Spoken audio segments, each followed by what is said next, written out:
خدا فرماتا ہے کہ ہم نے جناب سارہ کو اسحاق کی خوشخبری دی اور اسحاق کے بعد یعقوب کی جو اسحاق سے پیدا ہوں گے۔ تو سارہ علیہ السلام نے ہاتھ منہ پر مارا اور کہا یا ویلتا، کیا مجھ سے بچہ پیدا ہوگا حالانکہ میں بوڑھی ہوں اور میرے شوہر بھی بوڑھے ہیں؟ یقیناً یہ عجیب امر ہے۔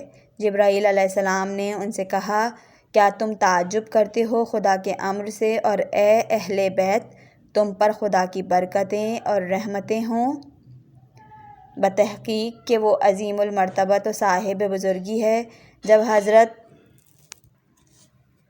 حضرت ابراہیم علیہ السلام سے خوف رفع ہوا اور ولادت اسحاق کی خوشخبری ان کو ملی، قوم لوط سے عذاب کے دور ہونے کے التماس میں مبالغہ شروع کیا اور جبرائیل سے پوچھا کہ کس لیے بھیجے گئے ہو؟ کہا قوم لوط کو ہلاک کرنے کے لیے۔ حضرت ابراہیم علیہ السلام نے کہا لوط ان کے درمیان موجود ہیں، ان کو کس طرح ہلاک کرو گے؟ جبرائیل علیہ السلام نے کہا ہم بہتر جانتے ہیں کہ کون وہاں پر ہے، ہم اس کو اس کے اہل کو نجات دیں گے سوائے اس کے کہ زوجہ کے وہ عذاب میں باقی رہنے والوں میں ہوگی۔ حضرت ابراہیم علیہ السلام نے جبرائیل سے کہا کہ اگر اس شہر میں 100 مومن ہوں گے تو ان کو بھی ہلاک کر دو گے؟ جبرائیل نے کہا اگر 50 ہوں؟ نہیں۔ پوچھا اگر 10 مومنین ہو؟ کہا نہیں۔ ابراہیم نے کہا اگر 1 مومن ہو؟ کہا نہیں۔ جیسا کہ خدا فرماتا ہے کہ ہم نے اس شہر میں بھی مسلمان کا ایک گھر نہ پایا۔ حضرت ابراہیم علیہ السلام نے کہا اے جبرائیل اپنے پروردگار کے پاس ان کے بارے میں واپس جاؤ۔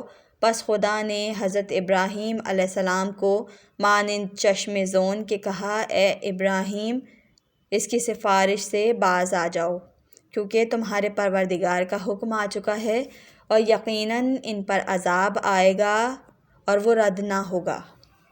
پھر ملائکہ ابراہیم علیہ السلام سے رخصت ہو کر حضرت لوط علیہ السلام کے پاس آئے اور ان کے سامنے کھڑے ہو گئے جبکہ وہ اپنی زراعت میں آب پاشی کر رہے تھے۔ لوط نے پوچھا کہ تم لوگ کون ہو؟ کہا کہ ہم لوگ مسافر ہیں اور ابنائے سبیل، آج رات ہماری ضیافت کیجیے۔ لوط نے کہا اس شہر کے لوگ بہت برے ہیں، مردوں سے جمع کرتے ہیں اور ان کے مال لوٹ لیتے ہیں۔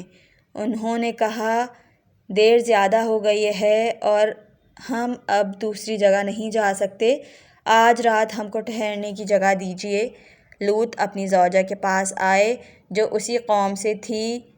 اس نے کہا آج چند مہمان میرے پاس آئے ہیں، ان کے آنے کی خبر اپنی قوم کو نہ دینا، اس وقت تک تم نے جس قدر نافرمانی کی ہے میں معاف کر دوں گا۔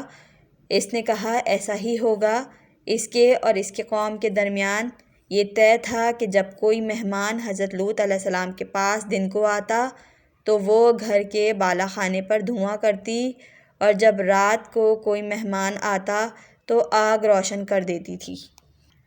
جب جبرائیل علیہ السلام اور وہ ملائکہ جو ان کے ساتھ تھے لوط کے گھر میں داخل ہوئے، ان کی زوجہ کوٹھے پر دوڑی ہوئی گئی اور کچھ آگ روشن کر دی، جسے دیکھ کر شہر والے ہر طرف سے حضرت لوط علیہ السلام کے مکان کی طرف دوڑے۔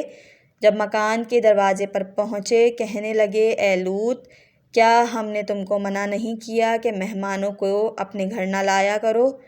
پھر چاہا کہ ان مہمانوں سے فعل بد کریں۔ حضرت لوط علیہ السلام نے فرمایا ہماری لڑکیاں پاکیزہ ہیں، تمہارے لیے خدا سے ڈرو اور مجھے میرے مہمانوں کے بارے میں ذلیل نہ کرو۔ کیا تم میں ایک شخص بھی ایسا نہیں ہے جو نیکی اور بہتری پر مائل ہو؟